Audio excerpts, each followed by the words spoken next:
A'udzu billahi minasy syaithanir rajim. Bismillahirrahmanirrahim. Alhamdulillahi rabbil alamin. Allahumma salli ala sayyidina Muhammadin wa ala ali sayyidina Muhammad. Amma ba'du. Surat An-Nisa ayat 5. Allah Subhanahu wa taala berfirman, "Wala tu'tu," dan jangan memberi kalian wahai pengurus-pengurus, as-sufaha'a, kepada orang-orang yang bodoh, yakni orang-orang yang memboroskan hartanya, orang-orang yang memboroskan, minar rijali, dari laki-laki, wan nisa'i, dan kaum wanita, wasubyani, dan anak-anak. Amwalakum, akan harta-harta kalian, ay amwalahum, yakni harta-harta mereka, allati fi aidikum, yang ada pada tangan-tangan kalian, allati, yang ja'ala, telah menjadikan Allahu Allah lakum, kepada kalian, qiyaman, akan kepengurusan. Jadi salah satunya ayat ini menjelaskan masih berhubungan dengan kepengurusan anak yatim. Jadi kan orang itu ada orang yang masih dikategorikan kelasnya kelas sufaha. Siapa sufaha di sini? Maksudnya adalah orang-orang yang memboroskan hartanya. Dia punya harta tapi dia tidak bisa memanfaatkan itu harta, memanfaatkan menurut syariat. Dia punya harta poya-poya, gawena ngan pelesir weh. Itu boga harta teh mas pelesir. Dia tidak bisa menggunakan, memanfaatkan itu harta. Itu namanya sufaha, ya. Bagaimana hartanya orang tersebut? Harus dipegang oleh pengurus. Ada orang yang mengurus harta tersebut agar itu harta tidak diboroskan oleh orang tersebut, tidak digunakan sesuatu yang tidak bermanfaat, ya. Hari ke Amerika nepi ngus ka Mekah aja. Nah itu umpamana, ya, yo menjalan-jalan pakai poya-poya. Itu namanya sufaha, orang bodoh itu, ya. Nah, orang-orang seperti itu harus ada yang megang uangnya, yang ngerti aturan di dalam agama. Jadi jangan dulu diberikan itu harta kepada mereka kecuali mereka sudah dewasa, sudah mengerti mana yang harus digunakan. Ya, harta ini harus digunakan untuk apa itu. Pokoknya jadi ayat ini salah satunya adalah larangan jangan memberikan para pengurus yang mengurus anak-anak yatim. Kan mereka anak-anak kecil tidak tahu, ya, andai kata ada anak yatim dia kaya, nggak tahu bagaimana cara menggunakan harta yang sebenarnya, yang baik, yang bermanfaat. Nah, itu harus ada yang mengurusnya. Nah, gitu. Nah, nanti diberikan itu hartanya kepada anak yatim ketika mereka sudah dewasa, sudah mengerti, ya, sudah mengerti ini harta harus digunakan untuk apa, bagaimana cara menggunakannya. Nah, semua sudah diatur oleh agama, ya. Jadi ada sholahun fid din wal mal. Ada orang itu adalah orang yang sholahun fid din, dia itu bagus agamanya dan dia juga bagus di dalam urusan dunianya. Itu boros, ya. Artinya dia punya harta itu bisa menggunakan kepada tempatnya, ya, sesuai dengan tempatnya, arahnya menurut syariat Islam. Tapi ya, kan ada orang banyak uang, dia poya-poya aja kerjanya, ya, tidak memikirkan kewajiban-kewajiban yang berhubungan dengan uang tersebut. Nah, itu namanya sufaha, orang-orang bodoh, orang-orang yang mubadzir, ya, yang memboroskan hartanya, ya. Punya harta bukan untuk amal soleh, bukan untuk ibadah, untuk poya. Itu orang-orang safih yang seperti itu, orang-orang bodoh seperti itu. Itu harus ada orang-orang yang mengurus harta tersebut supaya hartanya tidak dimanfaatkan kepada sesuatu yang tidak ada manfaatnya, tidak digunakan kepada sesuatu yang tidak ada manfaatnya. Waksuhum warzuquhum fiha waksuhum waqulu lahum qaulan ma'rufa. Dan berilah rizki mereka dari itu harta, ya, makannya dari harta mereka, beri pakaiannya juga beri dari harta mereka. Wa qulu lahum qaulan ma'rufa, ucapkan kepada mereka dengan ucapan yang baik, ya, karena mereka mungkin ya itu safi, ya safi, mereka tidak bisa mengolah ya harta titipan dari Allah Subhanahu wa taala, maka mereka harus harta tersebut harus dititipkan, diurus oleh orang-orang yang mengerti tentang aturan-aturan harta yang sesuai dengan aturan syariat. Itu salah satu penjelasan sedikit tentang ayat yang kelima dari surat An-Nisa. Selanjutnya Ihya Ulumuddin yang berkenaan dengan masalah taubat. Fa alamatu sihatin nadami riqqatul qalbi wa ghazaratud dam'i. Waduh, ini ya.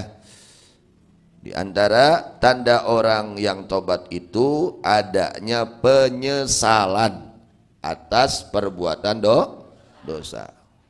Adanya penyesalan terhadap perbuatan dosa itu salah satu tanda bertaubat. Artinya ketika tidak ada penyesalan berarti belum ada taubat yang sebenarnya, ya. Taubatan nasuhanya itu belum ada ketika belum ada penyesalan. Jadi di dalam taubat harus ada penyesalan, kudu aya kaduhung, ya. Di dalam perbuatan dosa, di dalam taubat harus ada penyesalan, kaduhung, kudu aya. Fa alamatu sihatin nadami, maka bahwa tanda sah atau benarnya penyesalan, kan penyesalan itu urusan hati, ya. Menyesal adalah urusan hati, tidak terlihat. Nah, hanya ada tandanya. Ieu teh nu kaduhungnyaan atawa anu api-api kaduhung. Aya nu nyaan, aya nu palsu kaduhungna teh. Ieu mah keur ngoreksi urang we. Urang khususna urangnya sadaya anu ngaji. Koreksi diri urang. Urang teh geus kaduhungnyaan atawa palsu kaduhung teh. Nah, kaduhung nunyaan aya cirina, saur Imam Ghazali. Ada tandanya. Penyesalan yang sesungguhnya yang betul adalah riqqatul qalbi. Hatinya menjadi lembut. Yang tadinya keras hatinya, sulit untuk menerima nasihat, kalau sekarang dia sudah menyesal, mudah untuk diarahkan. Ulah kitunya mangga, tinggalkeunnya mangga, babari ngagugu.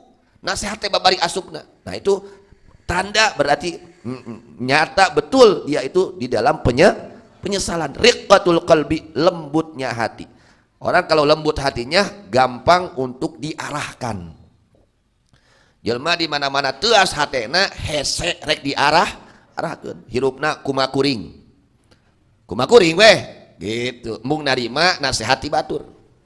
Ya, mung narima nasihat, tidak mau menerima saran, masukan, nasihat orang lain yang bermanfaat untuk dia, tidak mau. Nah, itu keras hatinya, ya. Nah, sebaliknya lembut hatinya. Nah, kalau lembut hati itu nasihat gampang masuknya. Gampang masuknya nasihat ke dalam hati ketika hatinya lembut. Nah, di antara tanda orang yang betul-betul dia itu menyesal, ya, atas perbuatan dosa, maka riqqatul qalbi, hatinya menjadi lembut. Dia itu seneng ada yang nasihati, seneng ada yang negor. Awalnya kalau ada yang nasihati marah, nggak nerima, gitu. Itu karena kerasnya hati, ya. Karena kerasnya hati, diarahkan tidak mau, dinasihati tidak mau, ngelawan kerjanya. Itu karena keras hatinya, ya. Ngelawan wae. Gawena teh dinasihatan teh maneh ge can bener, gitu. Nu teu asa teh mah kieu tah, ya. Dinasihatan teh kalah malikeun. Cuk bapana kudu bager, bapak kieu can bager. Cuk bapana kudu ka masjid, bapak kieu ka masjid. Efeknya nyari bapak ka masjid. Tah kitu sok mulak malikeun tah nu teu asa teh mah dinasihatan teh. Lain atoh. Ya, itu karena keras hati. Nah, orang-orang yang betul menyesal atas perbuatan dosa, maka hatinya menjadi lembut, ya. Hatinya jadi lembut. Kalau ketika dia mendapatkan nasihat, nyuruh cuci mata, ya. Ketika dia ingat dosa, ya, bercucur air mata. Lain nunutan ingat kena dosa, ya. Lain nunu, tapi nyuruh nyurucut si soca, nyurucut, Gusti emut abdi kana dosa eta, astagfirullah. Ya itu tanda betul-betulnya penyesalan gitu. Kudu aya teh, ya, kudu nyaan urang nyesel teh. Ulah palsu penyesalanna, kudu anu soheh, anu nyaan. Ta penyesalan anu nyaan mah cirina riqqatul qalbi, hatinya menjadi lembut, tidak keras, tidak kaku, ya, itu. Artinya tanda riqqatul qalbi itu mudah untuk menerima nasihat, mudah untuk diarahkan kepada jalan yang benar, mudah untuk menerima, ya, itu riqqatul qalbi. Yang keduanya wa ghazaratud dam'i. Tanda yang kedua benar di dalam penyesalan, tanda orang yang betul dia itu nyesalnya, ghazaratud dam'i, bercucuran air mata. Seeta mah mes-mes nyurucut, mes-mes nyurucut, ingat kena dosa teh. Masuk nyurucut ada, tah eta urang teh. So koreksi, maka di karek maot urang teh kade, teh ka akhirat tong kabawa teh dosa teh. Kudu tobat memeh maot teh, kudu nyurucut si mata. Tina riqqatul qalbi, karena dia hatinya itu tersentuh dengan nasihat-nasihat agama, maka menimbulkan apa? Bercucuran air mata. Karena apa? Riqqatul qalbi, ya. Karena hatinya lembut, tidak keras, tidak kaku, ya, itu. Wa fil khabari, dan dijelaskan di dalam hadis, jalisut tawabin fa innahum araqqu afidatan. Kata Rasulullah SAW, jalisu, berkumpullah kalian at-tawabin, dengan orang-orang yang selalu bertaubat kepada Allah. Jadi orang teh kudu ruang riung teh ka jelema nu tukang tobat ka Allah. Ya, nu kumaha nu tukang tobat ka Allah, mas-mas tobat, mas-mas tobat. Ya, jelema-jelema nu saleh. Jelema nu ngalobakeun istighfar, jelema nu ngalobakeun zikir, jelema nu ninggalkeun maksiat, selalu bertaubat. Jalisut tawabin, kumpullah kalian dengan orang-orang yang selalu bertaubat. Si eta mah tukang tobat gaweana teh di mana geus ngalakonan salah buru-buru minta hampura. Tanu kitu tah ruang riung teh dinu kitu. Si eta mah di mana geus gawe dolim teh buru-buru tobat, di mana geus ngalakonan dosa buru-buru tobat. Nu kitu kudu ngariung dinu kitu urang teh. Kita harus berkumpul dengan mereka, orang-orang yang selalu bertobat kepada Allah Subhanahu wa taala. Ketika mereka berbuat dosa, mereka selalu bertobat kepada Allah. Duduk dengan mereka, kata Rasulullah SAW. Kumpul dengan mereka, lain kumpul aja tukang doraka. Kena orang jadi kabawa doraka, jadi betah dina doraka. Teangan jelma-jelma anu tukang tobat, yang selalu bertobat kepada Allah. Cari mereka, kumpul dengan mereka, ya. Jalisut tawabin. Kenapa? Fa innahum, karena sesungguhnya mereka orang-orang yang selalu bertobat, araqqu afidatan, adalah yang lebih, ya, lebih lembut hati-hatinya. Mereka tersentuh baca Quran, menceritakan neraka, nyurucut si mata. Tah nu kitu teangan. Jelema nu kitu di mana caritakeun neraka, nyurucut si mata. Heh? Aya kitu nu nyaritakeun neraka nyurucut si mata? Hesenya. Gitu. Teangan nu kitu tah di mana keur nyaritakeun siksa kubur, siksa neraka, nyurucut. Hese eta teh. Nyurucut kitu teh hese. Lamun lain karena hatena lembut. Kunaon teh nyurucut? Das hatena urangna. Hatena teu teuas, batok kudu dipek-pekan dulu. Dipek-pekan ku Quran. Dipek-pekan. Cina naon lembut hatena, ulah teuas wae, ya. Itu cacak dipek-pekan wae, teuas kedeh wae, komo buntu dipek-pekan hate teh. Dipek-pekan terus kuna sehat terus. Tong sakali mepek-pekan sing minang terus, pek-pek. Cina lembut hate teh, cina eling hate teh, cina sieun ku Allah, cina sieun ku siksaan Allah. Itu Buya, guru kita Buya radhiyallahu anhu. Kalau beliau membaca Quran, pas yang dibahas tentang neraka, nyurucut. Hai urang keur kalempang-lempang wae teh. Cerita ke neraka teh, bari tukang doraka. Astagfirullah. Kalempeng we. Teu nyararamu.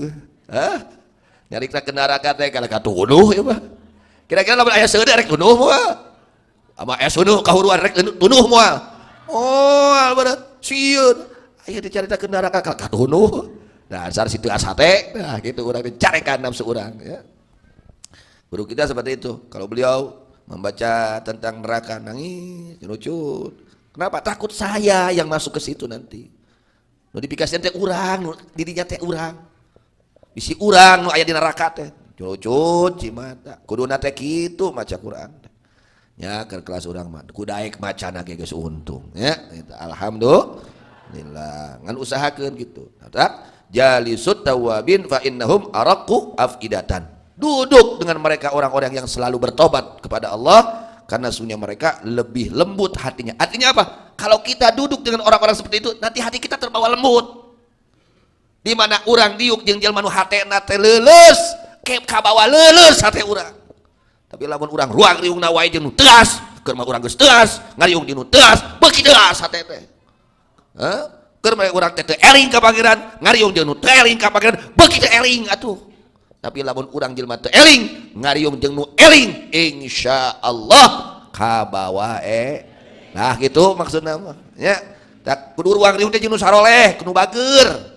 Ngarah ka bawah bager ya jalisut tawabin fa innahum araqu afidatan duduklah kalian berkumpullah kalian dengan orang-orang yang selalu bertobat kepada Allah ya orang-orang baik karena mereka itu lebih lembut hatinya ya dengan kelembutan hati mereka kita yang tadinya keras udah dina orang tuh bisa ceurik jadi hayang ceurik lumayan sakitu ge ningali batur ceurik jadi hayang lumayan kan kelas orang diajar gitu diajar cerik ingat karena dosa Masya Allah jadi diperintahkan oleh Nabi Muhammad SAW ya dianjurkan oleh Nabi jalisut tawabin duduklah kalian berkumpullah kalian bertemanlah kalian bergabunglah kalian dengan orang-orang yang selalu bertaubat kepada Allah Subhanahu Wa Taala nanti ada pengaruh kuat untuk kita ingin bertaubat kusabab urang ngariungna jeung jelema-jelema tukang tobat tungtuna urang teh jelema hayang bager